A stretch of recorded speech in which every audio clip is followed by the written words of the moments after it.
So let's take a look at Blackboard rubrics. Now in your course, you want to go to the control panel. Of course, yours will say course management and not organization management, but I'm in the E community as I'm demonstrating this.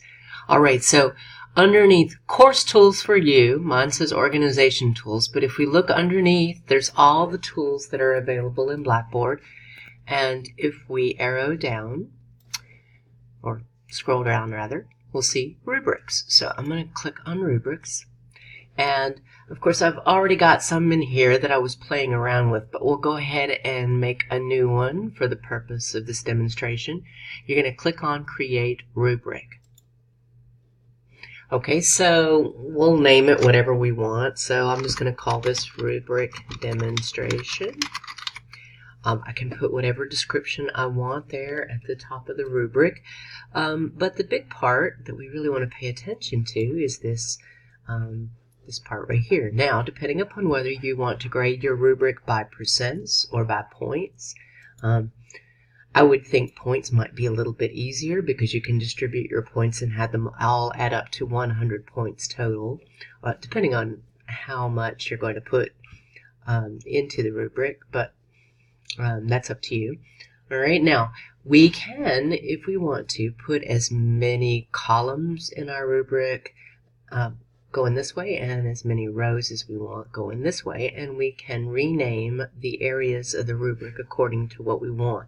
Now, of course, these are already built in: novice, competent, and proficient, but we can change the name. So if, for example, I don't want to call someone a novice, I want to edit this and I want to say maybe needs work for this column. That's all I have to do, and hit save. Could do the same thing here. If I wanted to, just edit it. I can also delete it if I only want 2 columns. Maybe I want to leave these as they are. Now, maybe I decide I want a 4th column over here. Then I can go right here and add a column. And this new column, maybe I want to call this column, I don't know, super, whatever I want to call it. And it's a little bit hard to see my save button. For some reason, it's not. I just need to use this. There we go. And hit save, and then I've got that 4th column. Now we can do exactly the same thing when it comes to rows. We can edit and change the name just like we did for these up here.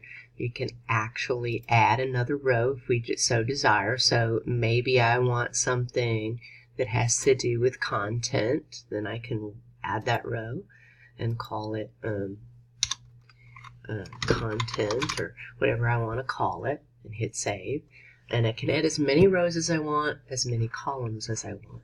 Now, within each of the rows and columns that I have developed, I can choose how many points to allocate to whichever column a student falls into.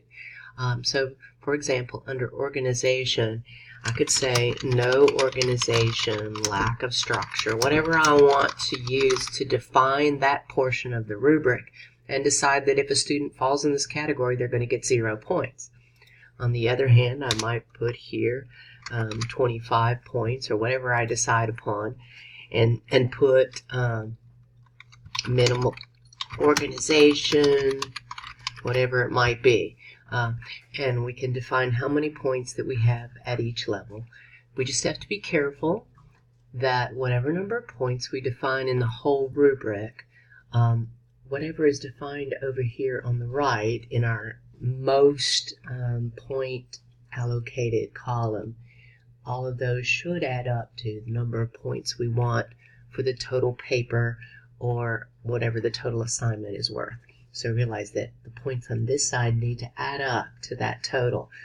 Everything in between can be a lesser total, depending on whether you want this to be like a B, this to be a C, this to be an F, whatever it might be.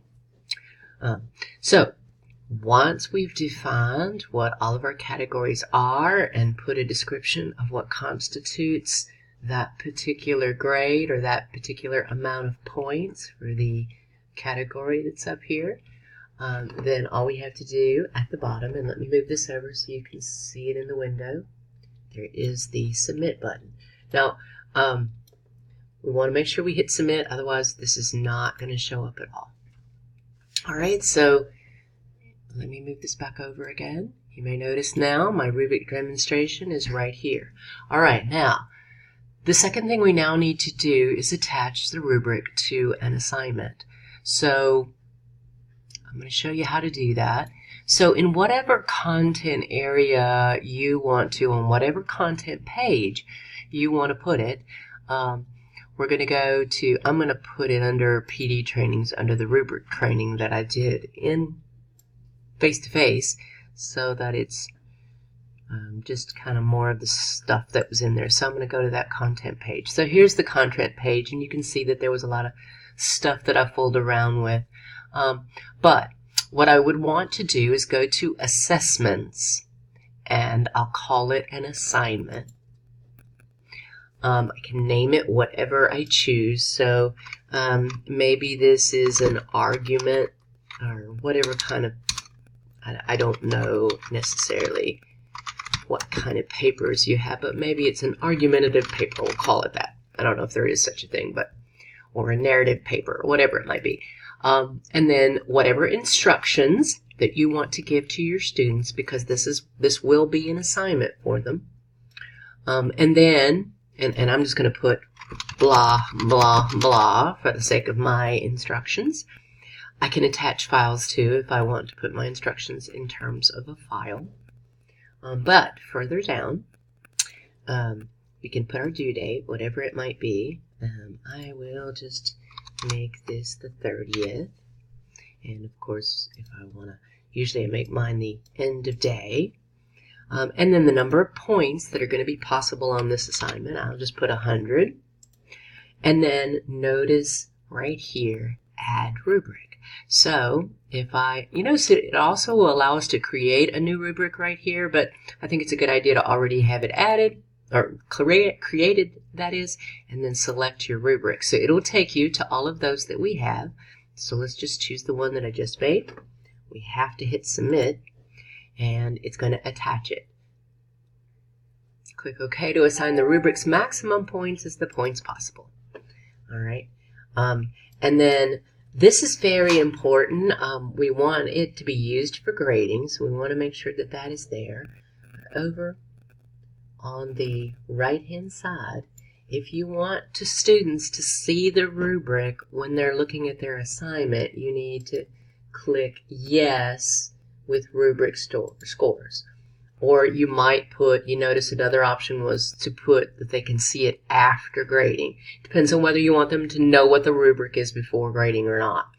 And then you can decide if you just want to make it available at certain times. You can track the number of views, whatever you want there. All right. And then I'm going to move this over and click submit. And now you'll notice on this content page at the bottom, let me move this over so you can see it, I now have that assignment with its rubric attached to it. Alright, now for the sake of grading, I have already in the face-to-face presentation I did on rubrics attached a rubric in this Your Day and Weekend, and I have some faculty members that participated, so we'll just go to where they are, and I believe I can show you what it looks like when you're grading it. So let's see. So let me find someone who was there for that presentation, who has done that rubric, and it should be this Your Day and Weekend one. Let's see who we can get here. Yeah, let's just choose this one here. Alright, so I'm going to go ahead and click on, and let me move this over again so you can see attempt. Alright, and over on the right hand side we can see the essay. Alright, and beneath that essay, or actually right above it, there's this little drop down arrow, and I need to click that to show it. And here is my rubric. Now, I did kind of an amusing rubric, the rubric to determine madness. And all I need to do is click this to view that whole rubric. It brings it up. And of course, it tells the point totals and what constitutes each point. And I can go through and say, okay, I'm going to put Terry's essay, I'm going to say that. I can also give feedback right at that moment as I'm grading it. Maybe I'll choose this. And of course, I would have actually read if I was really grading it. We're just looking at this as an example of how to do things. And maybe I put this one here. And notice I can add feedback at every point in the rubric.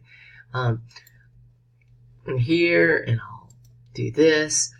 And once I've decided, the raw total is 70 of 100 now for Terry. I can also give general feedback down at the bottom. But of course, after I've filled this out, I want to hit save. Notice there's both a save at the top and there's a save at the bottom. Either way, I can hit save and it's going to appear over here.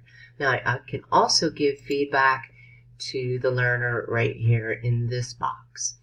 Once I've decided what feedback to give and filled the rubric out for the student, I hit submit, and that will be visible now in the student's gradebook as long as you have the My Gradebook button activated. So that's what that looks like. And that's it. That's all there is to using a rubric. If you have questions, though, after watching the video, just give me an email, shoot me an email.